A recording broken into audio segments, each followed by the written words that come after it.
Olá, meus queridos amigos, muito boa noite. Sejamos todos muito bem-vindos a mais um episódio da nossa série Peregrinação Interior, aonde hoje nós teremos uma peregrinação a mais para fazer. Uma peregrinação para encontrar Adriane Baccarin. Hoje, a Adriane não estará conosco, a Adriane está em viagem com a família e não poderá participar hoje do nosso programa, infelizmente, e coube a mim a tentativa de substituir a presença dela no nosso programa desta tarde e noite de hoje. Então, quero mandar primeiramente o meu boa tarde para todos os companheiros que estão conosco nessa maravilhosa oportunidade de conhecermos a nós próprios, nessa longa caminhada da peregrinação interior que a doutrina espírita nos aponta como sendo o objetivo maior das nossas vidas e não das nossas existências. Porque as existências são intervalos muito curtos, que só seguem do berço até o túmulo, é um intervalo muito pequeno para que a gente consiga entender o propósito superior da vida. E o propósito superior da vida é, sim, conseguirmos descobrir a nós próprios e a grande razão pela qual tudo que nos circunda existe. E, portanto, nesse nosso programa da chamada Peregrinação Interior, nós estamos hoje no nosso 6º episódio, em que nós estamos discutindo esse processo de caminhada, Sandra Silva, esse processo de busca interior, em que tantas vezes nós nos equivocamos sobre ele. Ao longo desse nosso mês que passou, nós já tivemos a oportunidade de visitar vários pensamentos que fizeram parte e ainda fazem parte da nossa construção do pensamento religioso, espiritual, da humanidade, aonde nós, em alguns momentos, nós procuramos negar a existência do espiritual, mergulhamos de maneira intensa nos prazeres que o mundo possui, nos afogamos na loucura daquilo que a vida material nos acena e encontramos, em função dessas nossas opções equivocadas, um sofrimento muito grande por parte de nós próprios, na medida em que as nossas vidas elas tentaram encontrar felicidade nas coisas materiais. Nós já comentamos sobre isso em lives anteriores aqui. A Adriane Baccarin trouxe as suas magníficas contribuições do pensamento da filosofia e do pensamento de Dona Joana de Ângeles, para que a gente pudesse, de fato, compreender o quanto que a materialidade ela nos impede de encontrar a felicidade. Também tivemos a oportunidade de visitar outras estratégias que nós utilizamos na tentativa de encontrar frustradamente a felicidade. Um dos caminhos equivocados que fizemos foi descobrir que, na verdade, além da materialidade, nós também temos os cultos exteriores, que esse também foi um caminho de equívoco que a alma humana desenvolveu ao longo da sua história, numa tentativa frustrada de ser feliz através das expressões externas daquilo que a vida nos apresenta. E antes da gente seguir, vou responder aqui uma pergunta da Doroteia, que ela diz o seguinte: a Doroteia está perguntando se vai entrar algum estudo no lugar do Iluminação. Vai entrar algum estudo no lugar do Iluminação? Ontem tinha um anúncio, mas não entrou. Ah, pois é, Doroteia, você tem razão. Ontem houve um problema, tivemos um problema na transmissão, mas o programa está no ar. Quer dizer, no ar não, ele está acontecendo. Foi ontem que extraordinariamente ele não entrou no ar. Mas o programa que está no período da janela de férias do Iluminação é o Existência. Ele vai para os seus últimos episódios, a gente volta para a Iluminação Bloco 2, tá? Então, continua no mesmo horário, tudo certinho, não tem nenhum tipo de alteração nesse sentido. Então, o que a gente fez? A gente, nessa nossa longa caminhada, nós vimos a frustração da criatura humana se lançando nos braços do materialismo, na crença de que a matéria poderia nos oferecer toda a felicidade que a gente poderia buscar. Não deu certo. Então, nós partimos para outra coisa. Vamos nos conectar com a espiritualidade. Só que nós procuramos nos conectar com a espiritualidade através dos cultos exteriores. Foi um outro equívoco que nós cometemos. Achamos que com as práticas litúrgicas, com os rituais, com determinados cânticos, com o uso de roupas específicas, nós estaríamos, então, encontrando a verdadeira essência da vida. E muitos de nós enveredamos por esse caminho, na crença de que por ali nós também pudéssemos encontrar a chamada felicidade verdadeira, a felicidade real, a felicidade perene, a felicidade eterna. E o caminho da ritualística, o caminho das religiões dogmáticas, o caminho da crença de que as pessoas podem deter o conhecimento da verdade e os outros não têm, nos dando a sensação de que nós somos os detentores do saber e as outras criaturas não sabem absolutamente nada, que só nós é que sabemos tudo, também não nos trouxe felicidade. Também não nos trouxe por quê? Porque esse caminho que a gente acreditou que ia nos oferecer a felicidade, ele muitas vezes levou a humanidade a um processo de intolerância.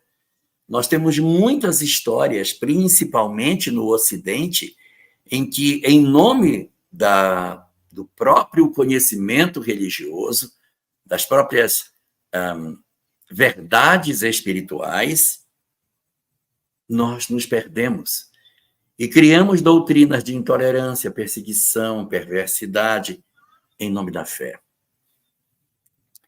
Nós nos arvoramos em juízes das outras criaturas, estabelecemos penas como se alguém tivesse o poder de julgar outras pessoas, fazendo juízo sobre elas em nome da religião. E a gente vai ter algumas expressões religiosas do passado que tiveram esse tipo de comportamento.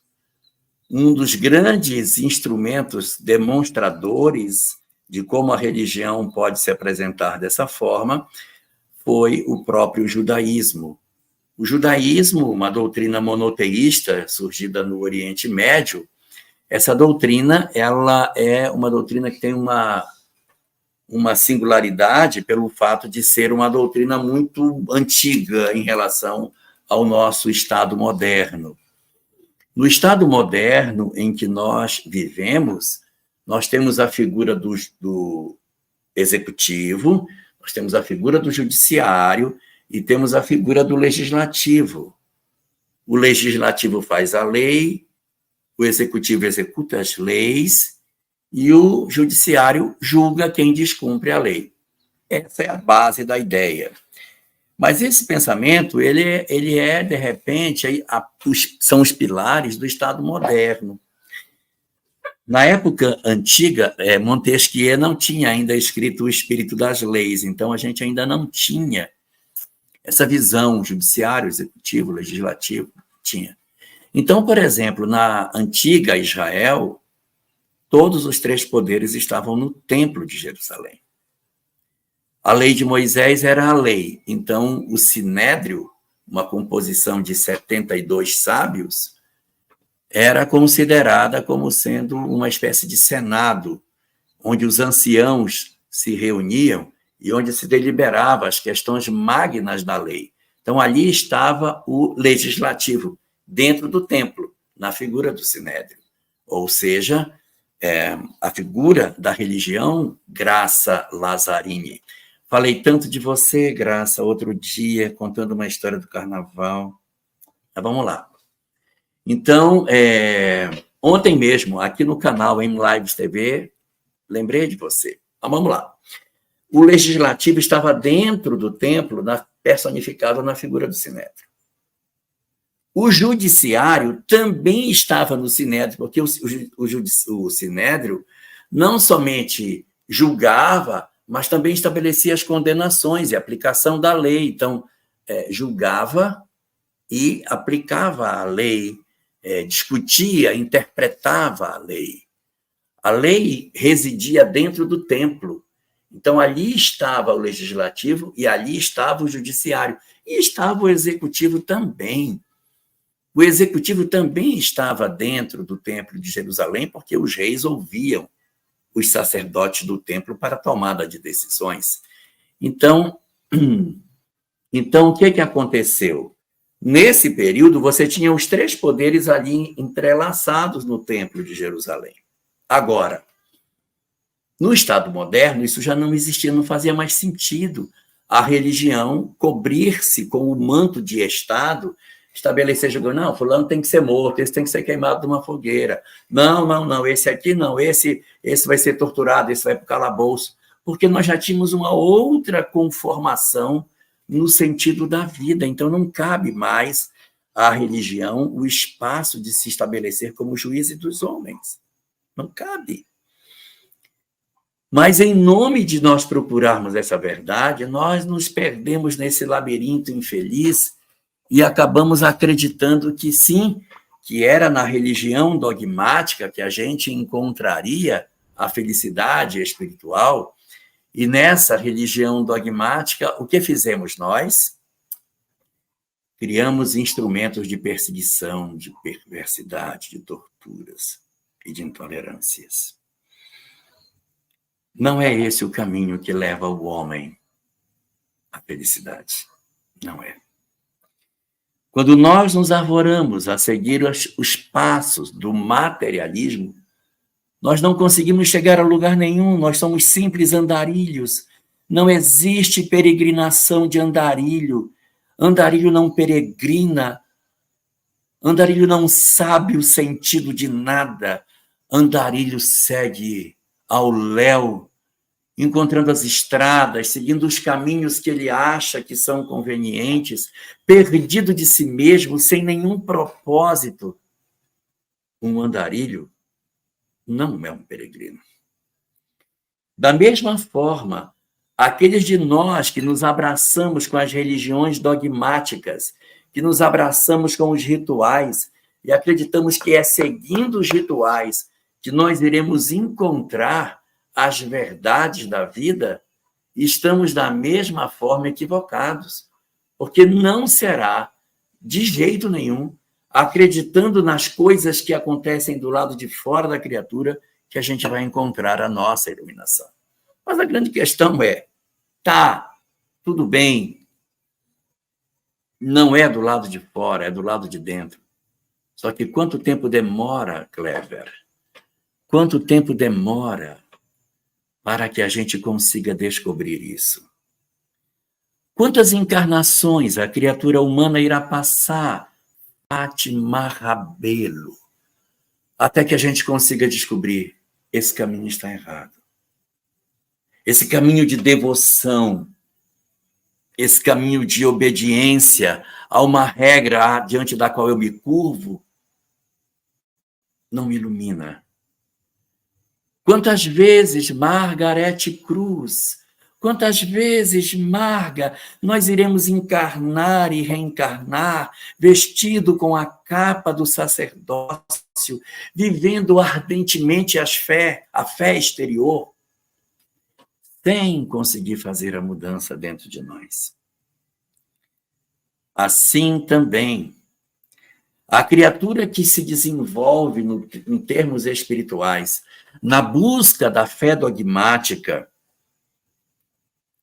na tentativa de, através dos ritos, das exterioridades, alcançar o seu entendimento pleno da vida, também não é um peregrino. também é um andarilho. Ele pode fazer 1000 movimentações religiosas, mas ele não consegue, evidentemente,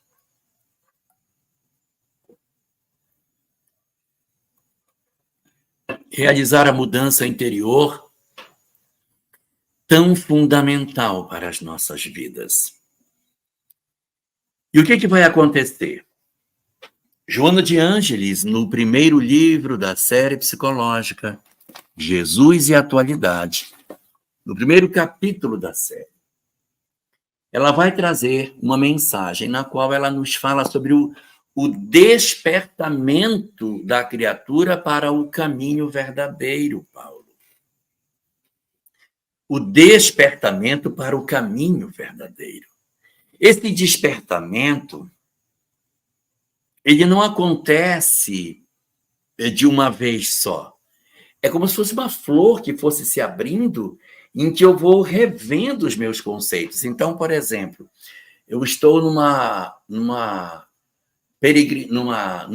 como um andarilho, num caminho de materialidade, num caminho de materialismo, numa negação do espiritual. Eu precisarei ter uma série de experiências para que desabroche na criatura humana a percepção de que o caminho não é esse, que o caminho está errado. Não, o caminho está errado, o caminho não é esse. Não era esse o caminho que você deveria ter tomado. Para eu descobrir isso, vai demorar. A mesma coisa no caminho dogmático. Eu precisarei de muitas experiências para que eu descubra que eu estou errado. Então, aqui neste livro, no capítulo 1, Joana vai dizer que o que vai fazer o homem começar a se questionar é a exaustão da vacuidade daquilo que os outros caminhos entregam para ele, que não o caminho verdadeiro. Nós iremos, então, começar a procurar esse caminho verdadeiro. Caminho que, de fato, conduz o homem à felicidade. E alguém poderá dizer assim, meu Deus, me dá esse caminho. Eu estou doido para saber qual é esse caminho. Me entrega, por favor, qual é esse caminho, Regina Mercadante. Eu estou louco para saber qual é o caminho verdadeiro. Então, eu vou contar para vocês sobre o caminho verdadeiro. O caminho verdadeiro, por incrível que pareça, é o conhecimento mais antigo que a humanidade tem. O conhecimento mais antigo que a humanidade recebeu é o caminho verdadeiro. Nós fazemos um processo que é uma tentativa de corromper o caminho verdadeiro. O caminho verdadeiro se apresenta, e esse caminho verdadeiro traz, evidentemente, o roteiro para a felicidade. Muitas pessoas, quando encontram, bebem a água dessa fonte, Uriel, bebe desse conhecimento, e quando bebe dessa fonte maravilhosa de saber, se ilumina. Outros não conseguem beber e começam a corromper essa fonte. E depois de um tempo, a fonte está muito corrompida, aí aparece uma nova fonte de água limpa para oferecer a verdade de novo. E isso é um processo incansável da lei universal. O caminho verdadeiro... o Paulo está fazendo uma pergunta aqui. Já que o Paulo está perguntando, quem pergunta quer saber. Vamos lá. O Paulo pergunta, esse verdadeiro caminho, seria no dizer do hinduísmo o Dharma? Quase isso, Paulo. Quase isso. Dharma, no conceito do hinduísmo, é sabedoria, é conhecimento espiritual. Isso é Dharma. Então, quando eu estou lendo um livro que tem lições morais, eu estou aprendendo sobre o Dharma. O Dharma é o aprendizado da sabedoria. Só que esse mesmo hinduísmo aí que você está comentando, esse hinduísmo aqui, ele separa o Dharma em 2 tipos. Ele diz que existe o Dharma, que é a sabedoria, mas que existe um outro, um tipo de Dharma chamado Sanatara Dharma. Sanatara Dharma. E algumas vezes aparece Sanatara. Sanatara Dharma, outro Sanatara. Então, Sanatara Dharma, Sanatara significa eterno, infinito,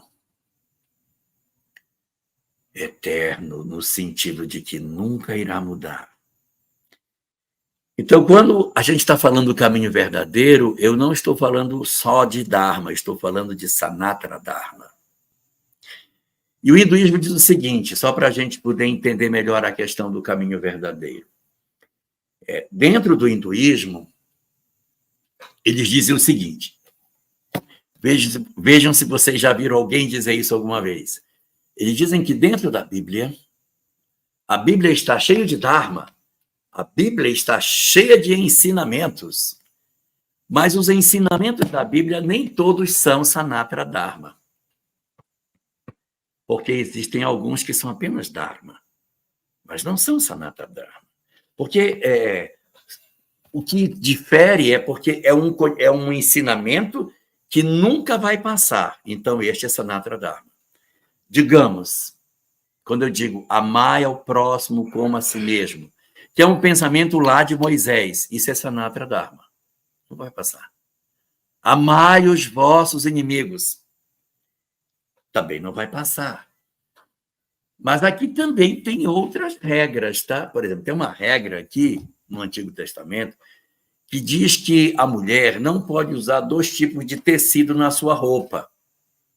Não pode ter um tecido na blusa e um tecido na saia, porque isso é vaidade. O tecido tem que ser de uma cor só é um tecido de uma qualidade só e de uma cor só. Não pode ter cores diferentes na roupa da mulher. Se vocês perceberem, existem alguns segmentos cristãos, quando você olha para as mulheres, elas estão sempre com roupas de cima e embaixo da mesma cor. É por conta dessa lei, desse Dharma que existe no Antigo Testamento. Mas isso não é um Sanatara Dharma. Não, não é. Isso é um Dharma.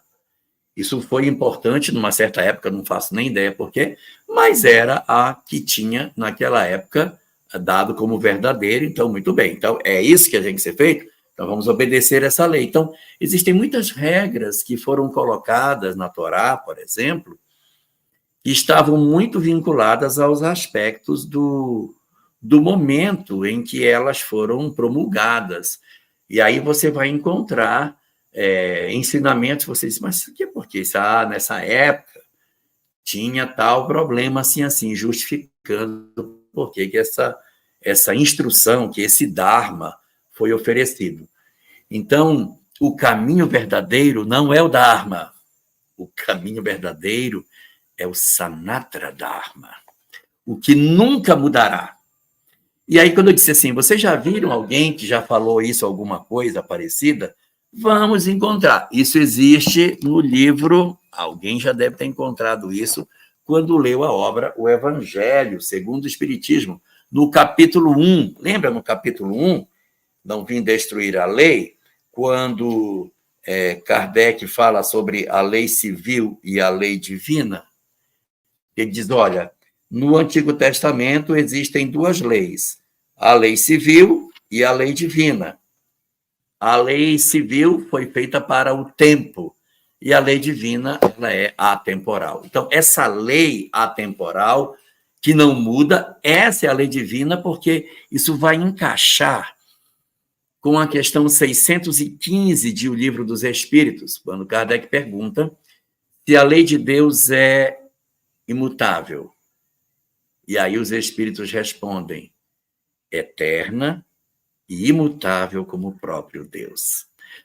Aí a gente começa a fechar o cerco, no sentido de entender que o caminho verdadeiro é o caminho do Sanatara Dharma, do conhecimento espiritual, da verdade espiritual imorredoura, aquela que nunca muda. E o que a gente vai descobrir quando a gente começa a mergulhar nas doutrinas antigas que já existiram no planeta? Que a essência dessas mensagens é semelhante, para não dizer que ela é idêntica, porque às vezes elas trazem algumas pequenas diferenças, mas elas são extremamente parecidas. Nós vamos perceber que Kardec, quando edificou a doutrina espírita, ele não edificou com o propósito de que ela construísse o caminho verdadeiro para a iluminação. Ele simplesmente quis encontrar a coerência entre aquelas respostas, porque era um mar de perguntas e respostas, vetores para todos os lados, e quando essas várias informações eram cruzadas, via-se que era preciso dar um todo harmônico para esse conhecimento. Eu estou aqui procurando uma obra, não estou achando na minha estante. Tá aqui, achei. Existe um livro, ele já nem é mais editado, eu acho, nunca mais vi. Esse livro chama-se Espiritismo Básico, de Pedro Franco Barbosa. Então, Espiritismo Básico, Pedro Franco Barbosa, traz uma informação aqui dentro de que quando Kardec chegou naquele ambiente onde as manifestações aconteciam, ele já recebeu, na chegada, uma quantidade grande de perguntas e respostas que já haviam sido feitas, só que estavam um caos as perguntas. Então, ele vai organizar, reperguntar e estruturar aquele saber caótico que ele recebeu. Então, quando Kardec ele se aproxima desse conhecimento, ele quer só entender quem é o agente daquelas respostas e qual é a coerência que existe entre os ensinamentos que eles trazem. E na medida em que ele vai fazendo essa conexão e vai lendo e vai organizando esses saberes, ele vai chegando a um ponto no qual ele constrói um pensamento que é muito, muito interessante, porque Kardec, ao fechar o entendimento da doutrina, ele percebe o quão semelhante aquela doutrina era comparada com as outras doutrinas antigas que também falavam de coisas espirituais.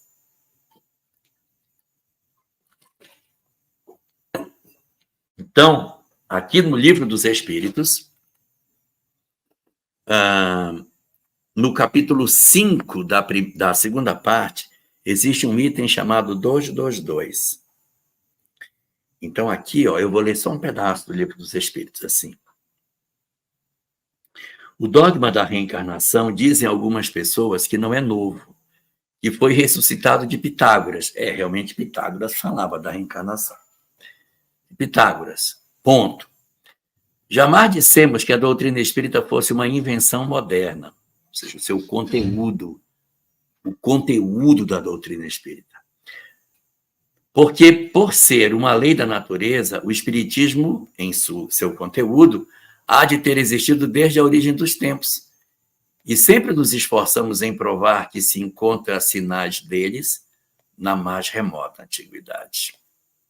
O texto vai seguir nesse mesmo raciocínio, mas o que eu quero dizer é que Kardec diz: eu enxergo as verdades espíritas muito antes da doutrina espírita. O conhecimento que a doutrina espírita nos entrega é um conhecimento que realmente ele não é novo. Novo é o modelo como ele foi embalado. Novas são as estratégias para que esse conhecimento chegasse até nós. Novo foi a metodologia para a construção dessa doutrina. Por quê? Porque ela é construída a partir de um imenso quebra-cabeça que Kardec vai montar. Enquanto que as revelações anteriores, os reveladores entregavam ela pronta. Ela dizia que você quer saber, pode perguntar que eu respondo para você. Então, você ia perguntando e o revelador te trazia a informação nítida das leis universais. E isso vai estar nos vários iniciados, nos vários iluminados que passaram pela humanidade trazendo seu conhecimento, não é? Então, todos eles vão oferecer essas mesmas verdades, que é o caminho verdadeiro. O grande problema é que o caminho verdadeiro é um caminho que ele exige muitos olhos de ver. E como é tão difícil as pessoas enxergarem esse caminho, a gente prefere o caminho mais fácil, ou o caminho da ritualística, ou o caminho da negação, que nos transforma em andarilhos, que nos transforma em criaturas que vagamos pela vida, de encarnação em encarnação, paramos nas estradas, contemplamos os lugares e seguimos a nossa jornada, e daqui a pouco voltamos para o mesmo ponto, andando em círculo, cometendo as mesmas faltas, presos na roda de Sansara, presos nas nossas mandalas de conduta, ignorando o sentido mais profundo de todas as coisas. Mas quando nós começamos a nos desembaraçar dessa visão materialista que o mundo tem, abre-se para nós novas perspectivas. Uma das perspectivas que se abre é uma outra perspectiva que também não é a mais adequada para a iluminação da criatura, que é o culto exterior, em que a pessoa se torna detentor de conhecimentos espirituais e se acha que ele é realmente o salvo. Aí vocês podem dizer assim, mas essas coisas todas parecem não ter conexão com a mensagem de Jesus, parecem não ter conexão com o pensamento do Evangelho. Mas se a gente consultar o livro de Lucas, no capítulo 15, nós encontraremos ali a mais conhecida de todas as parábolas de Jesus, a parábola do filho pródigo. A parábola do filho pródigo, na verdade, são dois filhos. Um que é o materialista e o outro que é o dogmático. São os dois perdidos, os dois andarilhos da vida. Um que sai de perto da casa do pai, vagueia e aí o caminho faz ele voltar. E o segundo, que é o que nunca saiu da casa do pai, mas nunca entrou na casa dele. Mora na propriedade, mas nunca entrou na casa. É a criatura que se veste com a capa da religiosidade, mas não descobriu o caminho verdadeiro. Não encontrou o propósito superior da vida, não tem ainda uma compreensão mais nítida do que deva ser o existir. Então, nós vamos dar cabeçada como o filho pródigo, como o filho mais velho, vamos ficar perdidos pela vida como andarilhos até encontrar o caminho verdadeiro. Nós vamos encontrar esse caminho, nós não conseguiremos fugir dele, porque é da lei que assim seja. Todas as criaturas encontrarão. Alguns de nós encontraremos esse caminho muito mais cedo. Muito mais rapidamente nos defrontaremos com as verdades espirituais, nos saciaremos com ela e elegeremos esse caminho como sendo o caminho mais adequado para nós. Um caminho que trará a grande oportunidade de que o homem faça o encontro consigo mesmo. E isso nos remete a uma pergunta. Tudo bem. Se o caminho verdadeiro é o caminho mais antigo, e todas as vezes esse conhecimento esteve presente na humanidade, se foram diversos os mestres, e aqui eu citaria os sábios dos Vedas, Krishna, Buda, Sócrates, os sábios da Cabala, Hermes Trismegisto, Pitágoras e tantos outros, se existe tudo isso, por que a gente tem tanta resistência de seguir? Por que se esse caminho é tão bom, por que é tão raro a criatura humana dizer entendi. Existem algumas razões do porquê a gente prefere ser andarilho do que peregrino. A primeira das razões é que a Terra não é a humanidade.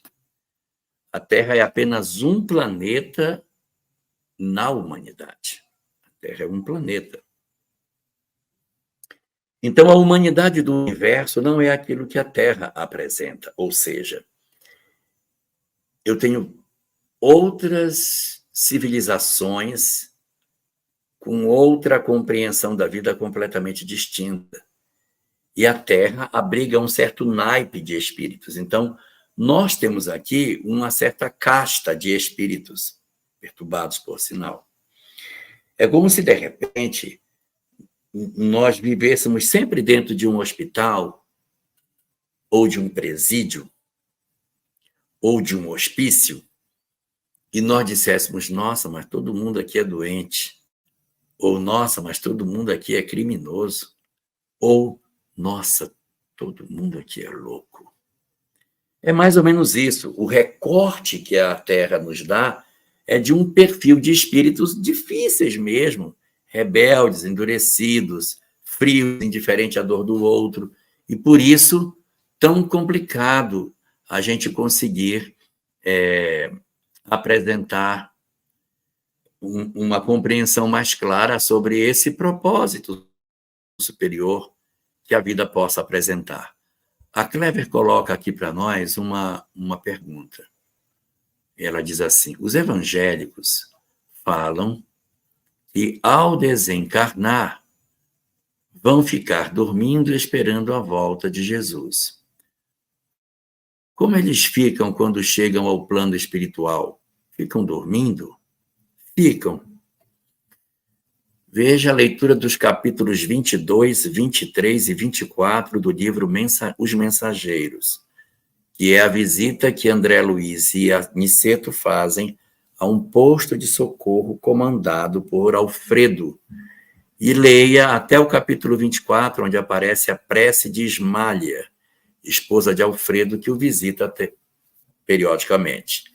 Então veja como ficam. Nem todos aqueles que estão ali dormindo obrigatoriamente são desta condição, mas todos aqueles que estão querendo fugir da própria consciência e que se escondem através de um pseudo-sono, que, na verdade, quem está dormindo é só a aparência, porque a mente do espírito fervilha, enquanto eles por fora parecem múmias.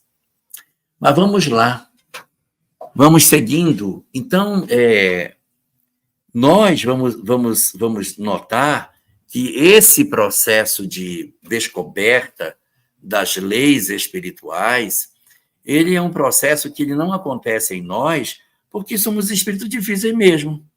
Nós somos uma natureza de espírito bem complicadinho. Por isso que é difícil disso acontecer na Terra. A Terra não é a melhor expressão da humanidade do universo.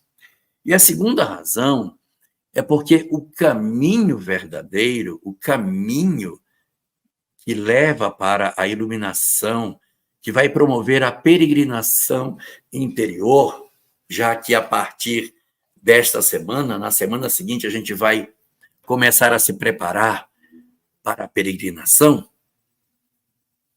O nosso estudo tem 10 unidades, nós estamos na primeira, que é a gente na praça, perdido, sem saber o caminho. Hoje é que a gente está tendo a chance de se aproximar mais do caminho verdadeiro. Cansado da praça, de ser andarilho, de estar perdido, das frustrações que essa vida sem um propósito superior nos deu, nós, então, cansamos disso. Nossa, mas isso é muito chato, muito cansativo, não aguento mais essa vida que não me leva a nada. Aí começa a vir o questionamento na busca de um ideal maior.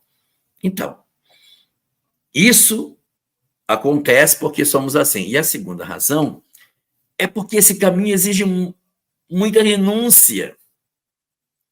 Ele exige muito esforço. Quando eu faço a opção pelo materialismo, eu digo, não, eu não quero mexer com isso aí, não.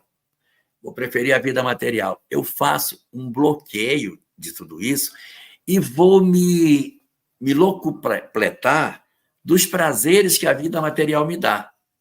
E aí a gente vai pegar a questão 711, 712, 712A do Livro dos Espíritos, que tem coisas interessantíssimas sobre o gozo dos bens terrestres e da vacuidade desses gozos e das consequências dos equívocos dos homens no gozo dos bens da terra. Mas durante um período, a gente vai dizer assim, eu não quero saber de mudança, não quero ouvir falar de nada disso, eu quero viver a minha vida material. Então a gente se joga na vida material porque ela é mais imediata, ela não exige esforço, ela não existe mudança, ela não exige nada. É só ser. É, por exemplo, uma pessoa dizer assim, olha, você tem que ter uma alimentação saudável. Você não pode comer desse jeito, senão você vai ficar doente. Não pode comer tanta gordura, não pode comer tanto açúcar, não pode comer tanto glúten, não pode comer tanto o quê, meu Deus, tudo que a gente come de errado, tanta coisa industrializada, você não pode comer. Ah, quero lá saber, rapaz, quero curtir minha vida.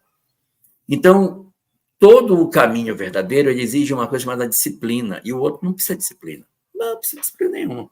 Como que eu quero, durmo a hora que eu quero, a hora que eu quiser e pronto. Aí, quando eu fico com metade da minha idade, por exemplo, o cara já chega com uns 60 anos, que é metade do que eu tenho, quando o cara chega com uns 60, já começa a ver que, olha, eu estou com um problema no meu coração, a válvula do meu coração, vou ter que fazer cateterismo, aí eu tenho que reduzir o açúcar, eu vou ter que cortar não sei o quê, o meu fígado está isso, eu estou com gordura no fígado, o outro desenvolveu um problema, outro está com uma ancilostomíase no cérebro, um verme subiu para o cérebro dele, está comendo o cérebro da criatura. Então, aí a pessoa diz, meu Deus, eu preciso mudar, vou ter que fazer uma dieta radical. Então, é muito conveniente a indisciplina, por isso que a gente faz a opção por ser andarilho e não por ser peregrino. Quando fazemos a opção do filho mais velho, que é a opção pelo culto exterior, culto dogmático, das experiências externas, ter uma prática exterior da vida, também é fácil. Porque é só você fazer um ritual, frequentar um lugar, estar sempre ali. Tudo bem, vai exigir mais disciplina do que o primeiro caso. O primeiro caso não tem disciplina para nada. Mas o segundo, ele está cheio de regras, mas ele não tem o coração aberto. Ele não tem o coração aberto. Joana de Ângeles, no livro 6 da obra, que eu acho que eu devo ter aqui, este aqui. No livro 6, ela diz o seguinte: aquele que se ilumina não faz exigência. Pessoas que são muito exigentes, esse café está frio, o café está quente, o pão está duro, eu não gostei da comida, está muito calor, está muito frio, nossa, eu quero ir embora daqui, está cansativo, está quente, está frio, tá isso. Pessoas que reclamam demais, abra seu olho, não se iluminou. Pessoas que se iluminam não fazem exigências. Ainda diz mais, Joana, são gentis no trato. Não são grosseiros, não dão patada nos outros. Não fazem grosseria. Se iluminou, para que vai fazer grosseria? Então, exige muito, sabe? Quando você faz a opção de dizer assim, não, eu vou seguir o caminho verdadeiro, Pai do céu, se prepare, porque é uma vida de disciplina, mas não no sentido exterior. Não é no corte do meu cabelo, não é uma disciplina exterior por conta de alguma prática exterior que eu tenho. Não, é dentro da criatura humana, é do lado de dentro que as coisas vão acontecer. E aí, quando nós estivermos observando que as nossas mudanças elas estão acontecendo do lado de dentro do meu ser e não do lado de fora, taram, estamos começando a nos aproximar da compreensão de sermos um verdadeiro peregrino. Uma tarefa que não vai ser conquistada da noite para o dia, por isso que o nome é peregrinação. Nós iremos, a partir desta nossa primeira descoberta de que existe um outro caminho, fazer uma mudança incrível nas nossas vidas. Mas é uma mudança gradual, tá? É uma mudança lenta, a gente vai se transformando passo a passo. Nós não faremos uma mudança abrupta, puf, de uma hora para outra. A gente vai peregrinar pelas outras 9 unidades que a gente tem, fazendo paradas, pousos e paradas, para que a gente possa se apropriar desses conhecimentos que a gente tem. E o que é bonito de tudo isso? O bonito é que o caminho verdadeiro não é a doutrina espírita. Alguém poderia dizer assim: o caminho verdadeiro é o espiritismo. Não é. O caminho verdadeiro é o Sanatra Dharma. O caminho verdadeiro é o caminho verdadeiro. É a verdade espiritual. E a verdade espiritual existe um Deus que controla o universo inteiro. Não há vários deuses. Um Deus só, eterno, que controla todas as coisas, que age a um só tempo com justiça e bondade, que criou tudo quanto existe. Tudo é obra desse único Deus, que criou os seres imortais, que são os espíritos, para que esses espíritos evoluam pela experiência até alcançarem a perfeição. Esses espíritos encarnam temporariamente em corpos de carne, para exemplificarem aquilo que aprenderam, para poderem mostrar se conseguiram vencer suas imperfeições morais. Esse é o foco. Vai nos falar da lei de causa e efeito, a lei do karma, a lei de causa e efeito, a lei da regra de Sansara. Não importa o nome que se dê, é esse que é o sentido. A lei é universal, gente. Não importa se essa notícia veio pela boca de Cristo, ou se eu aprendi isso na Cabala. O que importa é que esse é o caminho verdadeiro. Vai falar não só da lei de causa e efeito, mas vai falar da reencarnação, que é uma chave de todos os mistérios do entendimento das aparentes injustiças.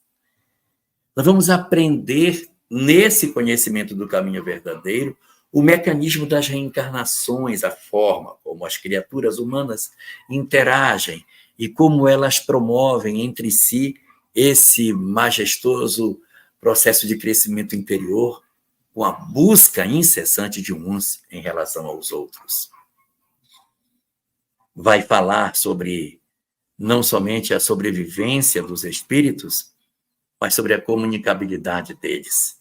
Sim, todas as doutrinas que falam do caminho verdadeiro, todas as doutrinas que comentam sobre esse Sanatra Dharma, falam da mediunidade, falam que os espíritos se comunicam com os homens, falam da evolução, meu Deus, falam da migração planetária. Isso é impressionante. Como que um conhecimento tão robusto é o mesmo em vários lugares, porque tem uma mão invisível que conduz todas essas doutrinas. O Consolador prometido é o caminho verdadeiro, é o Sanatra Dharma, são as verdades espíritas. Todas essas coisas que eu falei, elas estão como base, são princípios espíritas, mas elas são também princípios de muitas outras doutrinas. O que verdadeiramente liberta a criatura humana não é o conhecer especificamente o livro dos espíritos, mas pode ser eu conhecer essa mesma verdade, por exemplo, pelo Bhagavad Gita, por que não? O caminho da iluminação interior, ele não tem uma única bússola. Eu posso encontrar isso por diversos mestres. Isso é que é bonito. Essa talvez seja a coisa mais bonita do caminho verdadeiro. É que uma vez que eu me disponha a encontrar, eu posso eleger o mestre que eu quiser. Eu posso encontrar esse caminho pelo Buda, pelo Krishna, pela doutrina espírita. Eu posso encontrar isso estudando a obra de Hermes, estudando a filosofia de Sócrates, me aproximando do conceito da escola pitagórica. eu tenho muitos instrutores. A doutrina espírita, em particular, tem um diferencial. Porque a doutrina espírita é a única de todas essas, e eu não estou puxando a sardinha para o lado do espiritismo, mas é de todas essas que tem mais robustez científica. As outras trazem as verdades, mas elas não dissecam a verdade. O conhecimento está todo envelopado numa síntese tão grande que às vezes nos torna difícil entender o que elas trazem. Mas a doutrina espírita, ela vai abrir e detalhar. Imagina o Livro dos Espíritos com esse monte de pergunta e resposta. É só você comparar o Livro dos Espíritos, com a grossura que ele tem de pergunta e resposta, com as perguntas e respostas do Bhagavad Gita. Olha a diferença. Olha o pensamento de Krishna, tamanhinho que é, 95 páginas, e o Livro dos Espíritos aqui. Então, você tem uma amplidão, uma amplitude de discussões, de conhecimentos e de atualidade científica que as outras doutrinas não entregam. A parte teórica da mediunidade, no entendimento de como é que ela deve funcionar, o espiritismo faz isso muito bem. As outras doutrinas não trazem essa parte. Mas o espiritismo, ele tem também um diferencial muito grande na busca desse caminho perfeito, desse caminho verdadeiro, desse andar que a gente vai fazer na peregrinação.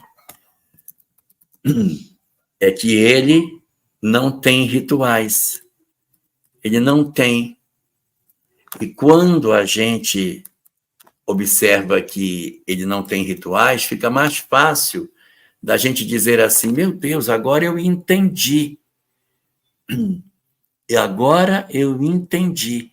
Porque eu não vou ter um cabelo específico, uma cor de roupa, nada.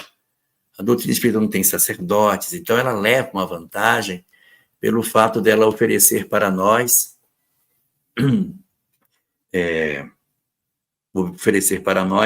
esses conhecimentos assim extraordinários. A Fátima faz uma pergunta.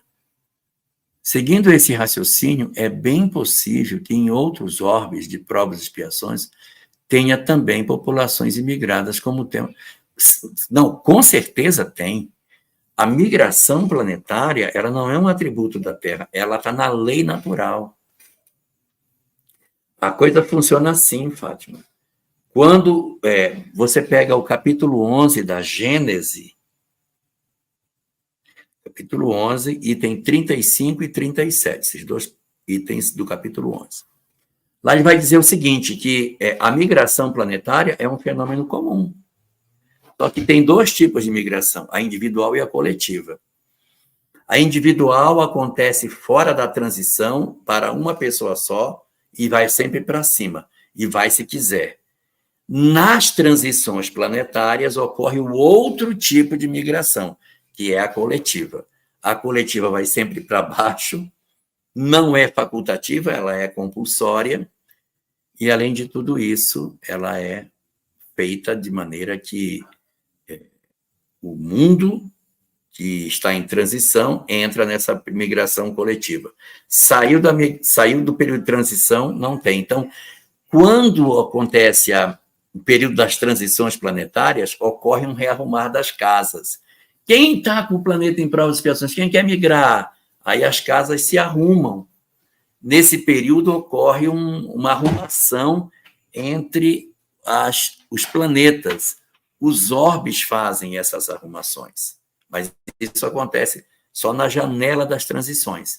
E aí tem uma segunda pergunta da Fátima aqui, que é assim, a verdade de Jesus é a prática da lei natural, então o código do Cristo é lei galáctica. Sim, o código é o código universal, por isso que os hinduístas chamam de Sanatana Dharma, porque isso é do universo inteiro.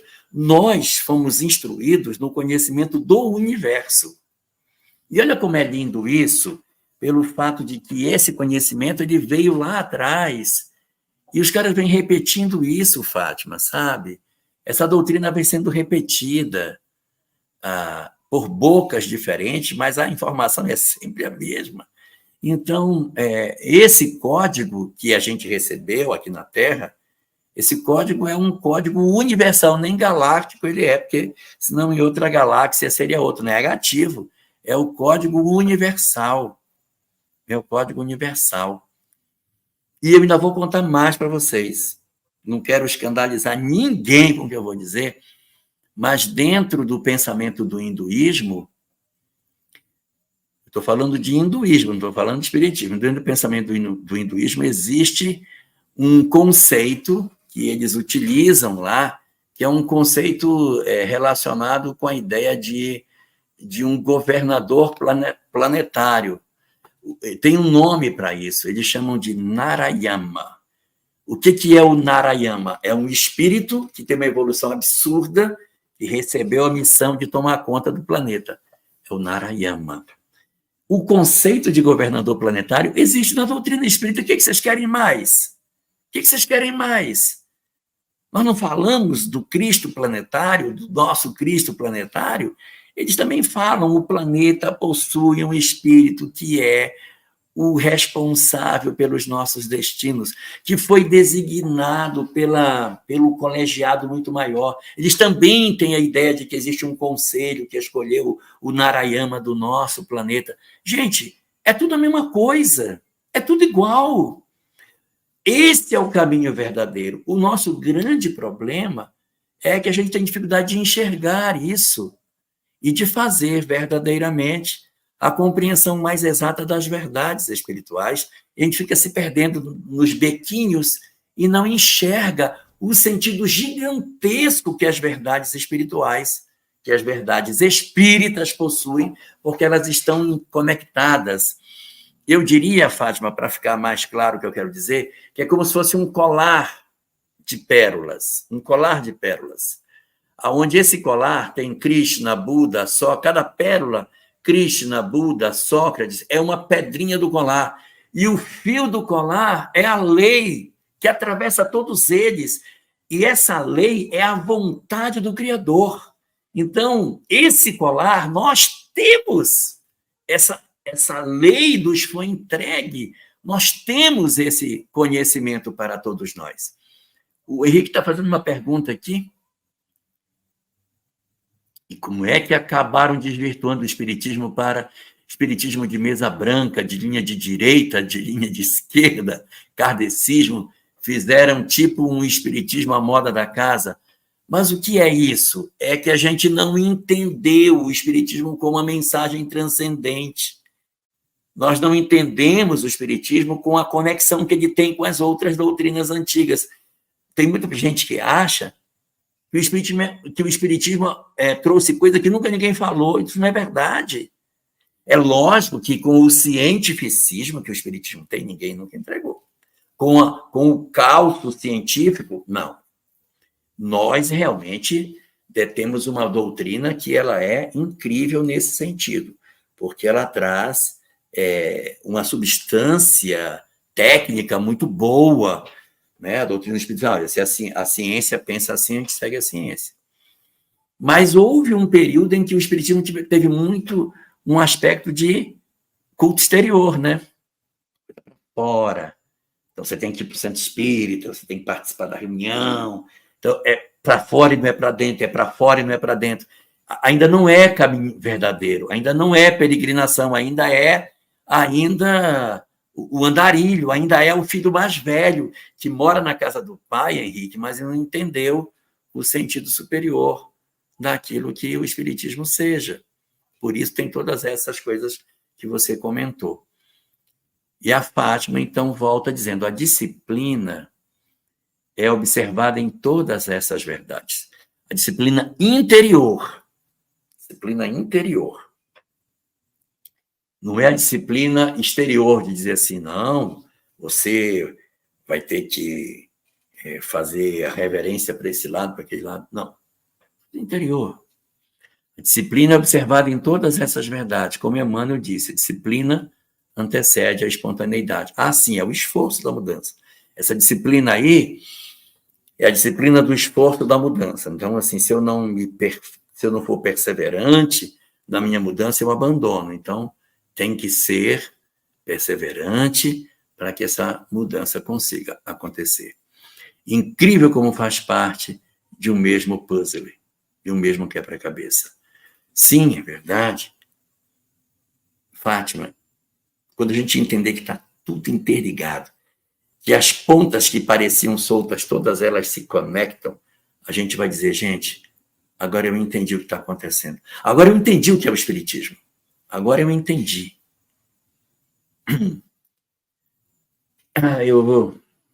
Eu nem ia falar isso, mas eu vou falar. Não ia falar, mas vou falar. O Krishna diz, no canto 3º, Bhagavad Gita, outra tradução, português. Bhagavad Gita, no canto 3º, versículos 7 e 8. Canto 3º, versículos 7 e 8. Não é o 3º, é o 4º. No 4º, 7 e 8.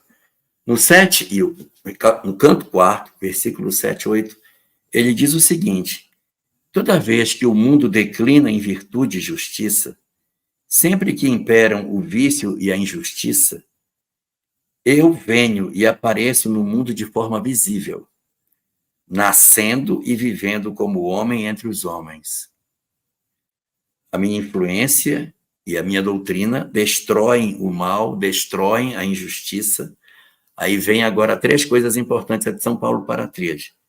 Restabelecem a verdade, restabelecem a virtude, primeiro, estabelece a virtude e a justiça.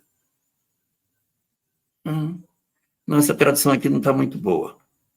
Vou pegar uma tradução, pegar do Esperanto aqui. Bom, mas ele diz o seguinte, que quando acontece que o materialismo vence o espiritualismo e as coisas parecem já não ser como antes, ele diz que ele vem, está aqui, para defender os bons, destruir os maus e firmar a justiça. É o que ele deveria ter dito nesse aqui, né, que eu não achei aqui escrito, mas era o que ele deveria ter dito. Eu venho para defender os bons, destruir os maus e restabelecer a justiça. Então, perdido aqui no número, não sabia que eu ia mostrar isso para vocês. Apareço, a minha influência destrói o mal, restabelece a virtude e a justiça. Mas aqui está nessa tradução, no outro diz para proteger os bons, destruir os maus, restabelecer a justiça. Eu quero ler aqui no Evangelho segundo o Espiritismo, no primeiro parágrafo do prefácio. Os Espíritos do Senhor, que são as virtudes do céu, tarará, que são meu movimento como estrelas cadentes, tal.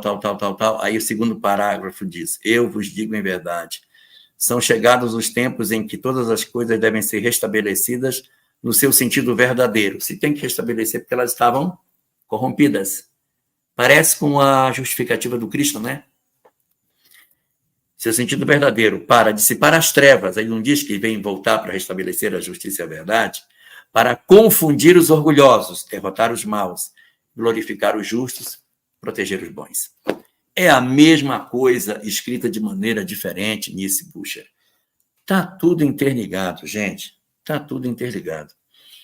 Então, a descoberta do caminho verdadeiro é a descoberta de que nós precisamos fazer uma caminhada para dentro de nós. Nós vamos pegar, na próxima semana, dar uma investigada nesse caminho verdadeiro, uma proposta de como é que é esse caminho verdadeiro, lendo o pensamento que o Buda nos traz sobre o caminho verdadeiro. Tá bom? Nós vamos ficando por aqui. Agradeço a presença de todos nessa live solitária, sem a Adriane Bacarin aqui para trazer suas excelentes contribuições da psicologia. E na semana que vem a gente volta a se encontrar. Já na segunda unidade do nosso programa, já começando a se preparar para as primeiras movimentações na direção da peregrinação interior. Hoje, a gente descobriu que existe um caminho verdadeiro, que o materialismo não me trouxe felicidade, que o dogmatismo também não me trouxe. Nem o filho pródigo e nem o filho egoísta são caminhos para a iluminação. O caminho é quando eu descubro a verdade, é o filho pródigo quando volta, ou o filho mais velho quando decide entrar na casa de seu pai. Aguardamos a todos na próxima terça-feira, para que a gente possa dar mais um passo nessa grande jornada da peregrinação interior. Uma boa noite para todos nós. Que Deus nos abençoe.